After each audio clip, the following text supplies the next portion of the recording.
जय हिंद साथियों। अभी हम उपस्थित हैं एग्ज़ाम टूर चैनल पर। जैसा कि आप जानते हैं कि बीएसएससी का फॉर्म आ चुका है, आज से ऑनलाइन अप्लाई हो रहा है बीएसएससी सीजीएल का।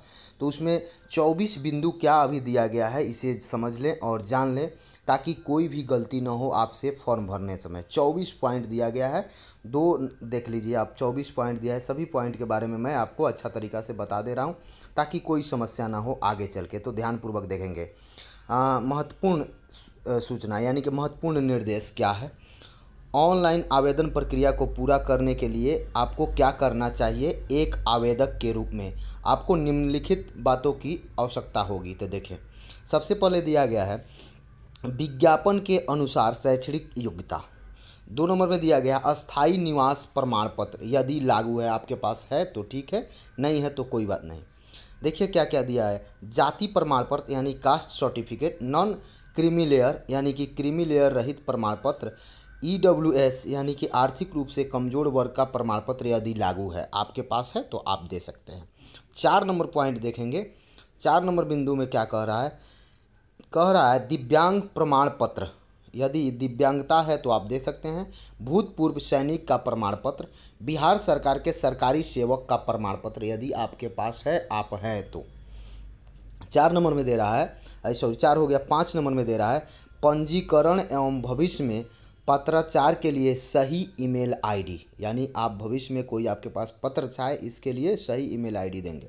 6 नंबर में दे रहा है एमएमएस यानी कि प्राप्त करने के लिए, यानी कि एसएमएस प्राप्त करने के लिए, एसएमएस प्राप्त करने के लिए आप मोबाइल नंबर जो दें वो सही दें 6 नंबर में।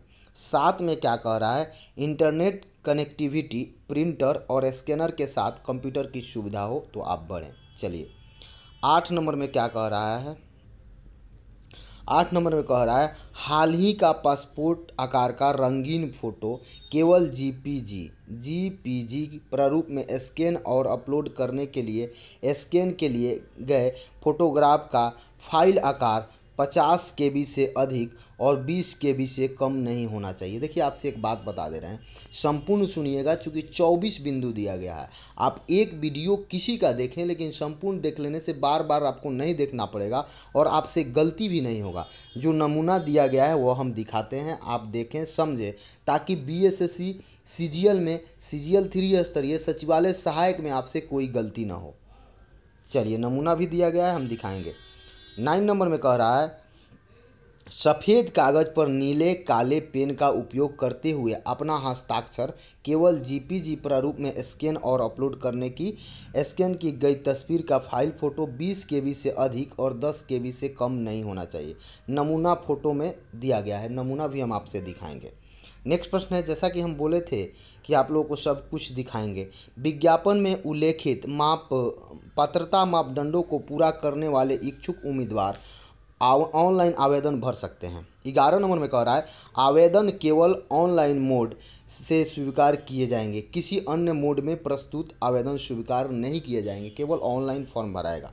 11 नंबर में देख लें, 12 देखें क्या क्या भुगतान करना है।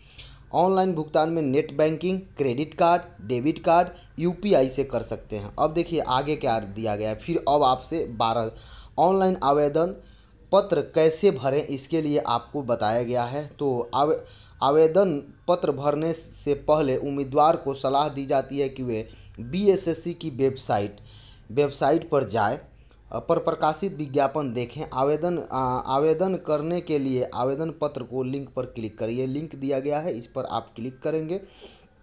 चलिए नेक्स्ट देखते हैं। 2 नंबर में क्या दिया गया, विज्ञापन संख्या 01/2022 तृतीय स्नातक स्तरीय संयुक्त प्रतियोगिता परीक्षा के लिए ऑनलाइन आवेदन के लिए लिंक पर क्लिक करें और निर्देश का पालन करें। अब देखिए यहाँ से क्या क्या निर्देश मिला है। 3 नंबर में दे रहा है पंजीकरण विवरण पृष्ठ पर आवेदकों को यह ध्यान में रखते हुए अपना विवरण भरना होगा कि एक वैध मोबाइल नंबर और ईमेल आईडी से केवल एक ही आवेदन पंजीकृत किया जा सकता है। आप यदि घर में 2 व्यक्ति बीएसएससी सीजीएल भर रहे हैं तो 2 अलग अलग नंबर देंगे, ये नहीं कि एक ही नंबर दे देंगे। एक नंबर देंगे तो गलत हो जाएगा। उम्मीदवार द्वारा प्राप्त किए गए अमान्य गलत ईमेल आईडी, मोबाइल नंबर के कारण या किसी अन्य कारण से ईमेल एसएमएस का बाउंस होना नहीं पहुंचने के लिए बीएसएससी जिम्मेवार नहीं होगा। यदि आप एक ही नंबर देंगे तो उस पर मेल गया, मेल नहीं गया या मैसेज गया नहीं गया, इसके लिए बीएसएससी जिम्मेवार नहीं है। ये बात आपसे कह दिया गया है। एक बार पंजीकरण हो जाने के बाद पंजीकरण विवरण में कोई बदलाव की अनुमति नहीं है। आप यदि एक बार मान लीजिए आप ओबीसी में आते हैं, गलती से आप जनरल भर दिए तो उसमें कोई बदलाव नहीं होगा। आप ईडब्ल्यूएस से आते हैं, गलती से जनरल कर दिए तो कोई बदलाव नहीं होगा। आप ईबीसी में आते हैं, गलती से एसटी भर दिए तो कोई बदलाव नहीं होगा। यह आप समझ लें। एक बार पंजीकरण हो जाने के बाद विवरण में कोई बदलाव की अनुमति नहीं है। उम्मीदवारों को सलाह दी जाती है कि पंजीकरण सबमिट करने से पहले सुनिश्चित कर लें कि पंजीकरण पृष्ठ पर दर्ज की गई जानकारी सही है। 5 नंबर में दे रहा है, सफल पंजीकरण के बाद सिस्टम से उत्पन्न पंजीकरण संख्या और पासवर्ड पंजीकृत ईमेल आईडी पर भेजे जाए तथा पंजीकृत मोबाइल नंबर पर एसएमएस भेजा जाएगा। जो आप मोबाइल नंबर देंगे या ईमेल आईडी देंगे उस पर मैसेज जाएगा, उसको रखना है। 6 नंबर में देखेंगे, 6 नंबर कह रहा है, लॉगिन करने के बाद उम्मीदवार को व्यक्तिगत विवरण, पहचान पत्र और अस्थायी पता दर्ज कर सबमिट बटन पर क्लिक करना होगा। प्रदर्शित पृष्ठ पर दर्ज किए गए विवरण को सत्यापित करें। यदि आप व्यक्तिगत विवरण, पत्राचार पते और अस्थायी पते में परिवर्तन करना चाहते हैं तो क्लिक करें, अन्यथा प्रोसीड करें पर बटन पर क्लिक करें, भुगतान अग्रसर करें। ये सब दिया जाएगा। नेक्स्ट प्रश्न 7 नंबर में क्या है, 7 में कह रहा है कि पेमेंट आप कर सकते हैं एसबीआई या आईसीआईसी बैंक से या एसबीआई पेमेंट से या आईसीआईसी पेमेंट कैटेगरी से भुगतान कर सकते हैं। 8 में दे रहा है, सफल भुगतान के बाद शैक्षणिक विवरण भरें, जानकारी को सेव और एग्जिट करने के निर्देश का पालन करें जैसे ही कंडिका संख्या 6 में अंकित है। जैसे देख लीजिए, आपको फ़ोटो कैसे अपलोड करना है, सबसे पहले मैं उसको दिखा देता हूँ, फिर उसके बाद आप लोगों को मैं और कुछ दिखाता हूँ। देखिए, अभी बहुत सूचना है, ज़रूरी समझकर इसे देखेंगे, ये ज़रूर आप देखने के। देखिए फ़ोटो ये दोनों सही है, बाकी इस तरीक़ा से भरेंगे तो फ़ोटो आपका गलत हो जाएगा। सिग्नेचर भी मैं दिखा देता हूँ। यदि आप सिग्नेचर करते हैं, ये दोनों सिग्नेचर सही है, ये दोनों गलत है। देख लीजिए, आप अगर इस तरीक़ा से करते हैं तो सिग्नेचर आपका गलत हो जाएगा।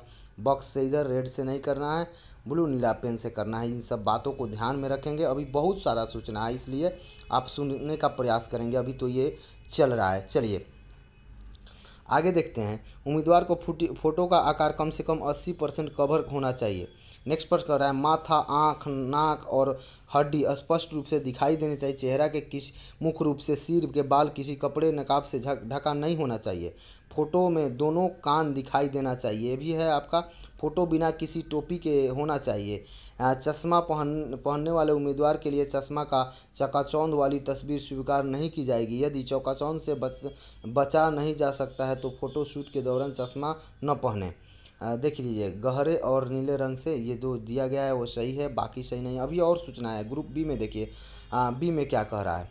हाँ, हस्ताक्षर के लिए आवश्यक निर्देश दिया गया है नीचे। एक श्वेत पत्र लेंगे 4 A4 साइज का, और देखिए हाइट 2, वेट 7 सेमी, निम्नलिखित आकार, ऊंचाई 2 सेमी, चौड़ाई 7 सेमी। देखिए, बॉक्स के काले गहरे नीले पेन पर हस्ताक्षर कर ऊंचाई और चौड़ाई के आकार में बॉक्स की संपूर्ण भरेंगे 80% होने चाहिए। किसी अन्य व्यक्ति या किसी अन्य रंग के हस्ताक्षर को अस्वीकार कर दिया जाएगा। बड़े अक्षर में हस्ताक्षर स्वीकार नहीं किए जाएंगे। प्रारूप केवल JPG में होना चाहिए। डायमेंशन क्या हो जाए, 3.5 सेमी, 1.5 सेमी उच्च होगी। फाइल का आकार 10 KB से 50 KB के बीच होना चाहिए। सुनिश्चित, देखिए यहाँ पे सुनिश्चित करें कि स्कैन की गई छवि का आकार 50 KB से अधिक नहीं है। स्कैन के माध्यम से बॉक्स के साथ अपने हस्ताक्षर की डिजिटल छवि प्राप्त करें। ईमेल को आयताकार बॉक्स में बॉर्डर पर भरें, अपलोड करें। उक्त हस्ताक्षर हॉल टिकट, उपयुक्त पात्र तथा अन्य आवश्यक सामग्री पर उपयोग करें। देखिए, अभी एक सबसे महत्वपूर्ण सूचना है कि आपको क्या बचा के रखना है, कैसे रखना है, इसको जानेंगे। तो एक बात मैं आपसे बता देता हूं कि जो भी प्रिंट आउट मिलेगा, यानी कि जो भी उनके द्वारा प्रिंट आउट दिया जाएगा, उसको आपको अपने पास रखना है। ये नहीं कि उसे आप छोड़ देंगे या खो देंगे, क्योंकि वह नहीं रहने पर आपको दिक्कत हो जाएगा। इसलिए आपके द्वारा जब फॉर्म भरे जाएंगे, देख लिया जाए, यहाँ पे थोड़ा सा साथ ही तक बताए थे तो एक बार और देख लें। सफल भुगतान के बाद शैक्षिक विवरण भरने पर सेव कर लें, एग्जिट कर दें, निर्देश का पालन करें। अनुक्रमांक बी के निर्देश के अनुसार अपनी स्कैन की गई तस्वीर तथा हिंदी और अंग्रेजी में हस्ताक्षर अपलोड करें, दोनों भाषा में, हिंदी और अंग्रेजी। नेक्स्ट है हस्ताक्षर और तस्वीर को सफलतापूर्वक अपलोड करने के बाद नियम और शर्तों को स्वीकार करें और फाइल सबमिट होने के बाद सबमिट बटन को क्लिक करें। इस प्रकार के ऑनलाइन आवेदन की प्रक्रिया संपन्न होगी। आवेदन पत्र और भुगतान रसीद पर कर भविष्य में उपयोग हेतु अपने पास सुरक्षित रखें। ये बात बहुत ही वीवीआई है, इसको आप ज़रूर ध्यान देंगे। आवेदन पत्र अपलोड होगा, जो आपके पास रसीद मिलेगा प्रिंट आउट, उसको आपको रखना है, भविष्य तक रखना है, जब तक आप ज्वाइनिंग नहीं कर सकते हैं। ऑनलाइन आवेदन को अंतिम रूप से जमा करने के बाद आवेदन पत्र के किसी भी जानकारी में परिवर्तन, सुधार के अनुरोध पर विचार नहीं किया जाएगा। यदि आप उसमें गलत भर दिए तो उसमें श्रीमान लगा दिए, श्री है या नहीं है, तो आपको सुधार करने का कोई अनुमति नहीं मिलेगा। उम्मीदवार को सलाह दी जाती है कि वे वेबसाइट की भीड़ भाड़ परेशानी से बचने के लिए आवेदन जमा करने के लिए अंतिम समय तक प्रतीक्षा न करें। यानी आपसे बताया जा रहा है कि भीड़ भाड़ से बचें, यानी कि ज़्यादा उस पर आवेदन साइट पर रश आ जाएगा जिसके कारण समस्या होगा, तो आप पहले भी आवेदन कर सकते हैं। ये नहीं सोचें कि 17 को ही जाकर केवल आवेदन करेंगे। तो इन सारे बातों को आप यदि समझ पा रहे हैं, इसमें भी कहीं किसी प्रकार का दिक्कत हो, या जो इंग्लिश मीडियम विद्यार्थी हैं वो बोलेंगे, मैं समझा कि बिहार के सभी विद्यार्थी हैं तो खासकर, या कहीं के भी है तो जनरल कंपटीशन की तैयारी करते हैं तो हिंदी में समझते हैं। यदि इसके बावजूद भी आपको किसी प्रकार का समस्या होगा तो आप कमेंट बॉक्स में ज़रूर कमेंट करेंगे, हम उसको हल करने का प्रयास करूंगा। आप इससे भली बात ही समझ गए होंगे कि आपको क्या करना है, क्या चीज़ रखना है, कैसे करना है, फ़ोटो का साइज़ क्या है, सब कुछ। आप हड़बड़ा कर फॉर्म न भरें। एक गलती से आपका फॉर्म रिजेक्ट हो सकता है, आपसे गलती हो सकता है, आपके एक कागजात नहीं होने से आप नंबर अच्छा लाने के बावजूद आप नहीं जा सकते। इसलिए धैर्य बना कर रखें, चूँकि आप देख रहे हैं 8 साल बाद वैकेंसी आया है, 14 के बाद ये 22 में दिया गया है, यानी 18 में ज्वाइनिंग हुआ, सभी लोग उसी समय से वेट कर रहे थे। तो सभी विद्यार्थियों को मेरे तरफ से बहुत बहुत बधाई और शुभकामना। आप लोग अच्छा से फॉर्म भरें और अच्छे से तैयारी में लग जाए। जो मेरे से सहयोग होगा, आपके साथ मैं हमेशा खड़ा हूं और आगे भी खड़ा रहूँगा। इसलिए यदि आप एग्ज़ाम टूर चैनल पर पहली बार हैं तो इस चैनल को ज़रूर सब्सक्राइब करें, क्योंकि ये आपका चैनल है, जितना बढ़ेगा वो आपके लिए फ़ायदेमंद होगा। जय हिंद, जय भारत।